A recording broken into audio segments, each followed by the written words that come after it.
नमस्कार, आप सबका अपने YouTube चैनल में स्वागत है। आज मैं आपको मातृ पितृभक्त श्रवण कुमार की जीवन कथा सुनाने वाली हूँ। अगर आपको ये कथा पसंद आए तो please AV story book channel को लाइक एंड सब्सक्राइब करिए।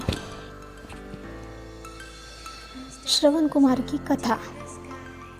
यह बात त्रेता युग की है, जब भगवान राम के जन्म से थोड़े समय पहले श्रवण कुमार नाम का एक लड़का था।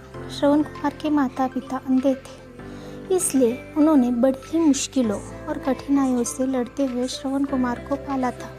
इसलिए जब श्रवण कुमार लायक हो गए तब वह अपने माता पिता की सेवा करने लगे। एक बार श्रवण कुमार के माता पिता ने इच्छा जताई कि वे तीर्थ धाम की यात्रा करना चाहते हैं। तब श्रवण बांस की दो बड़ी बड़ी टोकरियाँ लेकर आए और उनके बीच में एक मजबूत लकड़ी से बांध दिया। इस तरह वह एक तराजू की तरह बन गया, जिसमें उन्होंने एक टोकरी अपनी माता को बिठाया था तो दूसरी टोकरी में अपने पिता को बिठाया था और लकड़ी के बीच में अपना कंधा लगाकर उठा लिया और अपने माता पिता को तीर्थ धाम की यात्रा पर लेकर चले गए। जब लोगों ने यह देखा कि एक पुत्र अपने अंधे माता पिता की किस तरह सेवा कर रहा है, तो उनका नाम मातृ पितृभक्त श्रवण के रूप में प्रख्यात हुआ। श्रवण हर रोज़ काम करने के लिए घर से निकल जाते थे। इसके बाद वह जंगल से लकड़ियाँ काटने के लिए जाता था। अपना चूल्हा जलाने के लिए लकड़ियाँ जंगल से बटोर कर लाते थे। उसके बाद चूल्हा जलाने के बाद वह अपने माता पिता के लिए खाना बनाता था। श्रवण इतना मेहनत करते देख उनके माता पिता हमेशा यह सोचते थे कि वह कब उलझन से मुक्त हो पाएंगे। श्रवण की माता घर के काम करने के लिए श्रवण को मना करती थी, लेकिन फिर भी श्रवण कुमार अपना कर्तव्य मानकर घर और बाहर का हर काम स्वयं करते थे। श्रवण कुमार की मृत्यु कैसे हुई थी, अब हम इसके बारे में जान लेते हैं।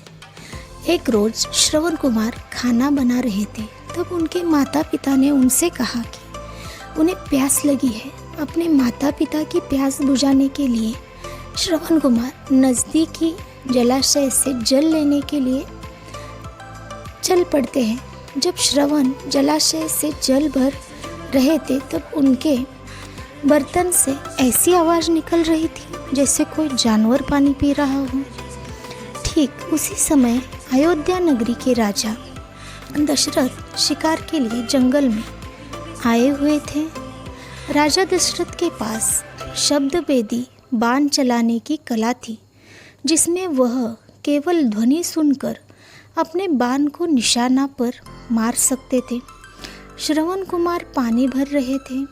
उनके बर्तन से निकलने वाले ध्वनि जब दशरथ ने सुनी तो उन्होंने सोचा कि वह कोई पशु है जो कि जल पी रहा है। यही सोचकर राजा दशरथ ने उस ध्वनि की तरफ अपना बाण छोड़ दिया। जब यह बाण श्रवण कुमार के शरीर पर लगा तो उन्होंने जोर से चिल्लाया। श्रवण कुमार के चिल्लाने की आवाज़ सुनकर राजा दशरथ को आभास हुआ कि उन्होंने किसी मनुष्य पर बाण चला दिया है। अपने घोड़े से उतरकर राजा दशरथ तुरंत उस जगह पर पहुँचे थे जहाँ श्रवण घायल अवस्था में पड़े थे।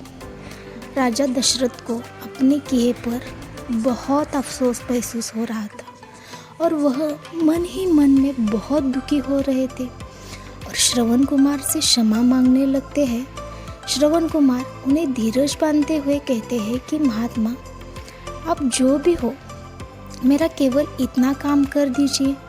मेरे माता पिता अंधे हैं तथा वह नज़दीकी कुटिया में मेरी प्रतीक्षा कर रहे हैं। आप यह जल ले जाइए और उनको पिला दीजिए। यह कहकर श्रवण अपने प्राण त्याग देते हैं। दशरथ को मिला था पुत्र वियोग का श्राप। इसी के वजह से। तो चलिए मैं आपको वह भी बता देती हूँ। अपना मुख शर्म से नीचा करके राजा दशरथ श्रवण कुमार से वह जल का पात्र लेकर उसके माता पिता के पास पहुँचते हैं। वहाँ पहुँचकर जब राजा दशरथ उन्हें जल पीने के लिए कहते हैं, तब वह दोनों उनसे पूछते हैं कि उनका बेटा श्रवण कहाँ है। तब मन में दुखी होते हुए बहुत ही अफसोस से राजा दशरथ उन्हें सारा वृत्तांत बताते हैं कि वह उनके अपराधी है तथा उनके एक भूल के कारण उनके पुत्र श्रवण कुमार की मृत्यु हो चुकी है। अपने एकलौते पुत्र की मृत्यु की खबर सुनकर दोनों माता पिता बुरी तरह से रोने लगे। रोते रोते श्रवण कुमार की माता ने अपने प्राण त्याग दिए। तब श्रवण के पिता ने राजा दशरथ से कहा, हे राजन, तुम्हारे एक भूल के कारण मेरे पूरे परिवार का विनाश हो गया। पहले मेरा पुत्र मारा गया, अब मेरी पत्नी ने भी प्राण त्याग दिए, तो अब मैं भी अपने प्राण त्यागने जा रहा हूँ। इसलिए मैं तुझे श्राप देता हूँ कि जिस तरह आज मैंने अपने पुत्र के वियोग में अपने प्राण त्यागे हैं, उसी तरह तू भी भविष्य में एक दिन अपने पुत्र के वियोग में प्राण त्याग देगा।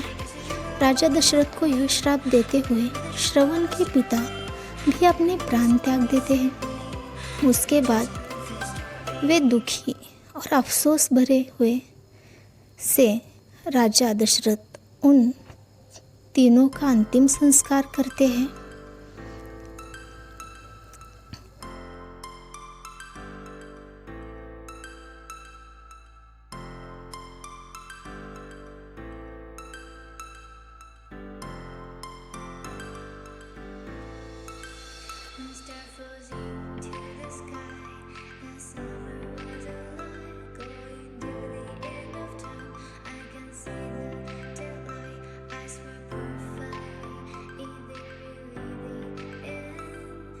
Just so like a stranger, so far